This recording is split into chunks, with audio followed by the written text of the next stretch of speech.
Hi guys, welcome back to my YouTube channel, Kalina Kina Millicent, and on this channel I do motherhood and lifestyle content. Today I'm not here with a vlog.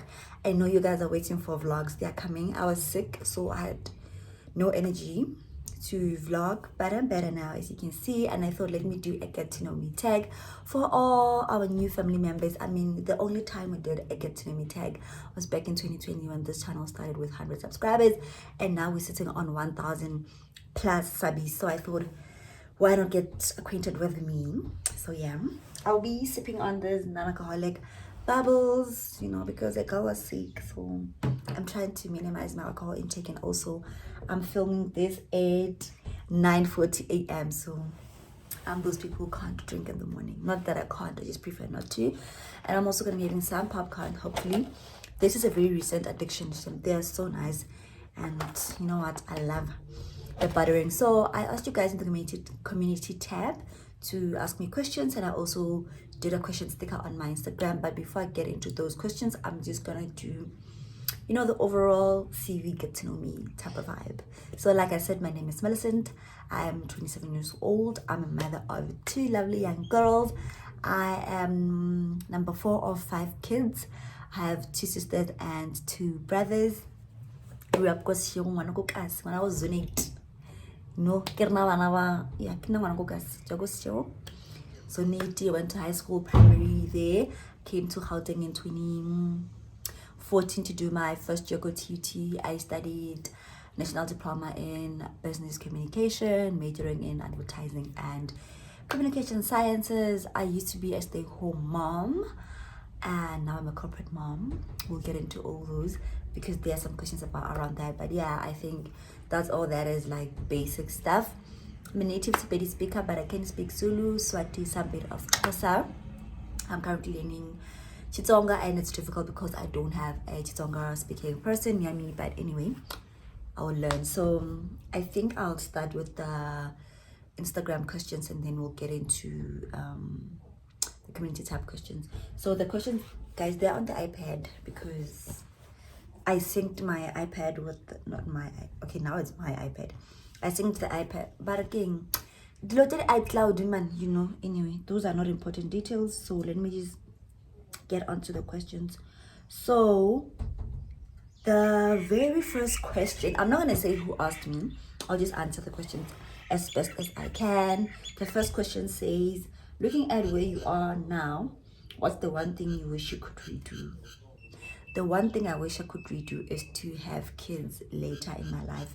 So I had my first child when I had my first pregnancy when I was 21, and I decided to terminate that pregnancy, and I fell pregnant again when I was 22, going for 23. So I decided to keep that pregnancy because then I was done with school and I was working, I was doing my internship, so I felt like I was in a much better position than when I was 21. So I had my first child when I was 23, and having experienced what I experienced, I wish I could have waited to not have kids. I should have practiced safer, I'm gonna say safer sex, because it was safe sex, but just things happen. I wish I'd had kids. At least maybe now I would be pregnant with my first child, but I'm already sitting with 2 kids. So I wish I'd had kids a bit later in life, just because I'm getting to realize the magnitude of the level of sacrifice that comes in because I have kids. There are things that I want to do, but I can't do them the way I want because I have to account for these little kids. So if there's one thing I would do differently is have kids much later in life. The second question is, how old were you when you got married? So I am not married, I am engaged to be married. I did a video explaining the whole situation, but I was 26 years old when my partner went to my home to ask for my hand in marriage. So I'm barely in the process of getting married. Good Tibasfero, Unchamagadi, Legotabich. So we've only done Tibasfero, we have not done the Lobol, we have not done so I am engaged to be married. I know I call him my husband. I know that I just say I'm married because I don't want to explain myself all the time, and sometimes I don't know, I just say I'm married. But I'm not married. I'm engaged to be married, and I got engaged at the age of 26. Next question says, how are things going at your new job? Yeah.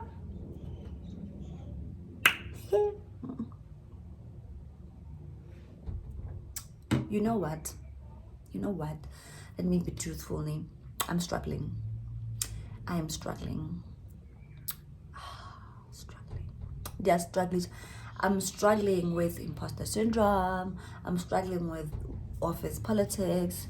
I'm struggling with just the whole concept of having to leave my house every day to go to work when I could do the job at home. I'm really struggling, and this is something I've said to my direct line manager when she asked me how I'm doing in my check-ins. And sometimes I'm scared that when my probation ends, they'll be like, "Ah, you're struggling so much. Why don't you just leave?"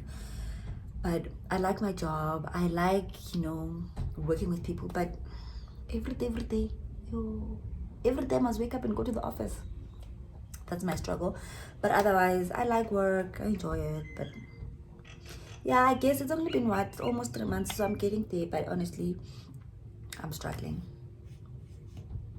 The next question says, hope you're good. How do you navigate a blended family? Does hubby have any other children? So I want to couple this question because there's another question. Someone asked me how we co-parenting with our co-parents and all that. So I'm going to answer both questions in this one answer. So if you guys don't know, when my partner and I met, I came with my daughter and he has his daughter, and then it was already a blended family. We already had 2 kids when we started dating, and then we added Leriku. So Leriku is the common denominator in our family. So I'll start with my side of the story. So we are not co-parenting with Tlotlo's biological father, mainly because me and him never co-parented, even when I was single. So what had happened was, and let's not judge, but I'm gonna tell you the truth. What had happened was, Tlotlo's biological father is married and was married when we were in a relationship. So I was his.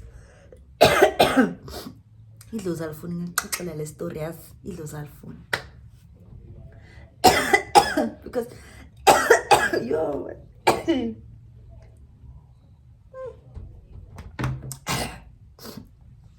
okay, I guess so. He was married even when we got into a relationship. I knew he was married when I got into a relationship with him, and when we fell pregnant, we decided to keep the baby even though we knew of his situation. And it got a little tricky, got a little messy, but we've never co-parented. He's always been he's the financial parent, but like actual parenting for like spending time with the child and whatnot, we've never done that. I do know, however, that before Cliff, he would call me obviously. Sometimes he just check on the child and whatnot. And now with Clifford in the picture, apparently they not call each other. He would call him like a birthday or just when the big milestone is happening, or just checking up on the child. So they do communicate, but we don't co-parent. Would I love to co-parent? I would like to co-parent because I want my child to know her other siblings, but at the same time, I respect people's decisions to not want to co-parent. So we're not co-parenting in that sense. Coming to my partner's side, we are also not co-parenting, and with them it's different in the sense that the mother of his child is now married, and she does not want to co-parent solely because she just wants her child to have one father figure in her life. So we don't co-parent, we don't get to see the child, we don't talk, so we basically don't exist to the child. I personally have not yet met the child. I've just only seen pictures. We've tried reaching out, but she's not budging. And like I said, I want to respect people's decisions when it comes to how they raise their kids and how they manage their lives. So we are not co-parenting. But us in our home, being a blended family is hard, no cap. I'm not gonna lie, it's very challenging because sometimes there are things that, topics that maybe you're watching TV or you're watching like a YouTube channel, or you see something on Twitter talking about baby mamas and baby daddies and always getting back together, always cheating on their partners with each other and all the kind of dumb stuff. And we want to talk about those things, but also you want to share your opinion in a way that doesn't make your partner think you probably shaking your ex on the side or whatever. And also, like, we have conversations about when do we tell her about the other parent? Do we like ish, it's, you know what, there's no black and whites, there's no, yeah, there's no right route to it, I think. But my hope is that we get to a point where we can all co-parent, and our kids can know that they have siblings outside of the ones they live with. And I don't know, I have an American dream approach to co-parenting. But yeah, so co-parenting is really hard because sometimes you just wonder if the other partner is doing something because the child is not theirs, or they think you're doing that because you think they're not doing good because they're not the biological parent. So it's quite tricky. We still get into fights about it, but I think we are finally at a place where we kind of understand that not everything is that. Sometimes things are not that deep. It's just you're disciplining the child, and that's that. It's not rooted with any other malicious thoughts. So yeah, we're not co-parenting with our other co-parents, and as a blended family we are moving a little forward. I will tag a video that I did about moving from being a single mom to blended family parenting. And the next question is, which advice would you give that helped to grow your channel since you're now on 1K? I think stay in tune with who you are. Don't forget who you are as the content creator. Don't forget why you're here. There are a lot of trends that come in and go on YouTube. There are a lot of niches that come and they pop, and you feel like, oh, I want to jump on that. If you want to jump on it and you'll be good at it, and you know it's something that won't take out from you or take away from you, do it. But if it's a niche that's going to take away from you, for example, I can't do travel content because, guys, and you know, you might look traveler. I suffer well to travel, yes. I travel probably once or twice a year, but that's because it's planned, you know. So I'm not gonna take out money from my home budget to travel just so I can create content. I create content when I'm traveling for something that I already planned. I don't know if that makes sense, but I think stay consistent in the sense that we know what you're about all the time, and engage with the community. As much as they're return subscribers, they are your community, and they can make or break your channel. So if you're gonna be those people that post a video and don't respond to comments, like just maybe sometimes just it's not easy to respond to all comments, because some comments get close-ended comments, they're not giving you, like, you can't converse over them, but just like to acknowledge that you saw it. Engage with your people, man. I think that's why we'll get your channel moving. But more importantly is investing in your craft as well, in terms of, you know, learn new ways of filming. If you're filming with your phone, learn the software that you're using, watch other people and talk to other YouTubers. I think my channel started growing and improving in the quality and the consistency once I engaged with other people that were doing what I do and they're at the same level as me. So having a YouTube buddy, I have a friend, Millicent. She's now my friend. At this point, we are no longer YouTube buddies. We are proper friends. I hope, Millicent, I hope you know you're my friend. I hope you know you're my friend. So every time I do something, I'm not sure how it's going, I always ask for her critique, and I appreciate that she comes back to me with constructive criticism that has helped me to grow our channel. And you guys also, you give me feedback, and I do my best to practice what you guys are saying, because you guys are the consumers of my content. So I hope that answers the question. Next question: how did Habi introduce you to his family, and how did you feel after meeting his family? So funny, haha. Clifford and I dated for 5 months. In that 5 months, I only met his sister, his cousin. He doesn't have parents, so I never got to meet them, unfortunately, because he doesn't have. I met his uncles and his brothers when they came to my parents' house to ask for my hand in marriage. That's when I met them. That's when I met his family, when they came into my family, legit. And then I got to meet more of his family after our engagement. After a couple of months, we went home. I got to see his uncle Rambola, the one who raised him. I got to see his cousins who we grew up with, and his biological brothers as well. And I think growing up, always, you know, when you hear stories about mothers-in-law and, you know, you're like, oh, I don't want that drama in my life.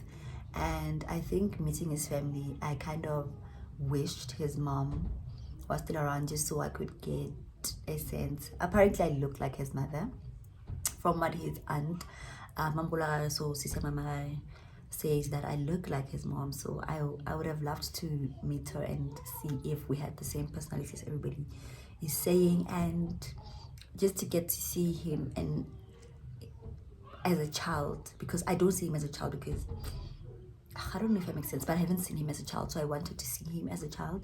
I mean, he sees me as a child because I fortunately still have both my parents, have all my siblings, so he gets to experience me as Millie the baby. So I kind of felt sad the first time I met them because I wished his mom was there. But then yeah, life happens and you just gotta take it. His family is quite a nice bunch. They don't have the expectations. You know, I remember when I first went to that, like the first family event, it was his cousin's Lobola and they were cooking and I told them, nah, I can't up your food, you know. Like, no, it's fine, then do what you can do. And they offered me alcohol, which I really appreciate, but I said no because it was my first day there, so I just felt like, let me, you know, hold myself back. But they offered me alcohol, which is nice. So yeah. The second question, where did you guys meet? On Instagram. We met on Instagram. I will link the video that I did about how we met. We met on the gram, in the DMs. He was the guy who was consistently responding to my Insta stories, Gaffa emoji. He still does. How do you keep it spicy in the bedroom? Lol. These are the questions I was wanting, not the ones about where do you see yourself in 5 years. No, these are the questions I wanted. How to keep things spicy in the bedroom? So tricky, not much required sana because of kids. But my partner introduced me to sex toys. So we have toys that we use. We don't use them frequently because toys take you to a level where you need to be free, and you can't really be free when there are kids in the house because they're gonna wake up. We have sex toys. We schedule sex during the week because that's the only way it's gonna get done, honestly. But then we also try to just keep it nice and sexy by role playing, something that I never knew I would enjoy, but I love it. We watch pornography together so we can get to see what other people are doing, and if you can try that, and it's nice. Sometimes you laugh during the thing because you're just like, what are we doing? Let's stop this. But that's how we keep things spicy. And we try to do sexcations where we go on a weekend away just to have sex. We only did it that January when we went away. I'm planning another one, but he doesn't know. I don't know if I should do it for December or just keep it for Jan. But I think let's do it Jan because December, I don't know, but I'm planning another one. So I need to buy, a sexy lingerie because when I'm home, guys, I sleep in my normal pajamas. So yeah. How do you balance motherhood and being a wife? No balance.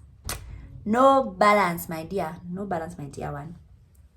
I think when one part is excelling, the other one is lacking. And that's just how I'm doing it, honestly. One time I'm a super mom, but I'm a bad partner. One time I'm the best partner, but I'm not a so great mother. But I think having him around and having him as involved as he is really helps to kind of strike some sort of balance. And I think we had a good routine and we had a good balance. And then corporate came in and because now I have to be at work. I leave my house at 6, I come back at 6. I'm tired when I come back. So right now I feel like there's no balance, there's no routine. We're just winging it, and we're hoping we'll kind of get into some kind of routine. What advice would you give to students studying in the PR and comms field? The advice I can give you is that I have so much that I want to say, but okay, let me just say this. The best thing you can do for yourself in this field is to learn to be assertive and don't let people bully you because they will bully you a lot. So I think learn to be assertive. Start networking as soon as you're doing your first year. Go on LinkedIn, attend those conferences that we have. attend those webinars that your lecturer is gonna ask you if you wanna come along with. Get a mentor, get a coach. Just know someone who's in the industry, because the painful truth is that in our industry, qualifications don't really make a difference. But knowing Millicent is gonna help you get that job. So get assertive, get networking, and be versatile. Do your level best to learn other skills outside of comms, basic things like basic designing, just the basic design. Learn a little bit of copywriting, learn a little bit of reporting. Just try your best to know other things outside of your major, because this industry, like I'm saying, education honestly for me never got me really anywhere, but knowing somebody helped. How did you know you wanted to study PR or communication? Funny, not funny, ironic. I didn't know what I wanted to study. I just said to my mom, I want to do something that involves a lot of talking. That's all. If I am talking or I'm writing, I want to do that. So I actually wanted to do journalism, but then I was like, I don't think I have the heart for journalism, because then in my mind, journalism was reporters and news anchors. I didn't think of your magazine writers and all that. So I told my mom that's what I wanted, and my mom was obviously the one googling for me, and then we discovered journalism, business comms, PR, international relations, and I applied for journalism, business comms, and PR. Got accepted into 3, but I chose BC because I saw advertising. I felt like it had more variety. So it had media studies, it had PR, it had advertising and com science. So I felt like it gave me more opportunities. So yeah, I didn't actually know what I wanted to study. I just knew what I wanted to do for a living. I wanted to talk and write for a living. Right now I'm doing more of the writing, but yeah. What do you do for a living? I breathe, honey, I breathe. Guys, at the current moment, I am a communications lead, communications specialist, communication professional, you can call it. Like I said, most of my job involves a lot of writing. So I do social media now, because now it's a thing. I do newsletters, I do articles, I do brand building. So that's what I do for a living. And the last question is, how did you know your husband was the one? I didn't know. I did not know. I did not know. When I met him, that guy, I was there. Let me give you a small background story, but go watch that video that I made. But let me give answer here. I was dating this other guy from Socha. Brothers were also Socha movie. Negile shoro dai bra. Because we were selling each other dreams, and you know what? I believed it, because but didn't work out. We broke up on Friday. I was on my way to Limpopo when we broke up. Broke up on a Friday. Then this guy was always DMing me. So I was like, the brasang DM and sweet. Because even if I'm the one who ended the relationship, it's still painful. It was still painful. I mean, we go through because making me frustana, die out, making me frustana. So I was like, hi. Then I started like DM. Then we started just talking. I'm going to the brasampayo, and I was like, okay, Indodamast. Now I'm a big fan of Indodamast. Even in my family, they know that is my brand. They're Indodamast. So yeah. When we started dating, I didn't think we would get this far. Even though he said we would get this far, this way he wanted to go. And he wanted to go further. I was like, men lie. But men lie. Okay, men lie. So I was like, okay, cool, fine. It's no problem. Like, yeah, stuff it. But she'll be a look of failure. Like, that's all. They all say the same thing. So, Sophia Lapuno. Wasizoshazi nabantwana sibe nabantwana abayi-10 sihambe mini van sihlale uma-sunset ntontona. I was like, yeah, it's cool, we'll do that. So we were just vibing, and I don't know, we vibed too hard. I don't know, I didn't know, honestly. I don't want to lie. Right now, do I know that he's the one? Right now I know because I'm with him, and I can see him ticking all those boxes every day. Okay, not all the boxes, don't lie on a public platform. Yes, don't lie. He's ticking majority of my boxes, you know. Every day I see him and I'm like, you know what, I could live with this. I like this. I like this. So yeah, I didn't know that he was the one. It's only now that I'm with him that I'm realizing that, you know what, the brass again. So yeah guys, those are all the questions you guys had for me. I hope you guys enjoyed this video, and I hope I answered all your questions honestly and openly. And yeah, don't forget to like, comment, subscribe, and I'll see you guys in my next upload.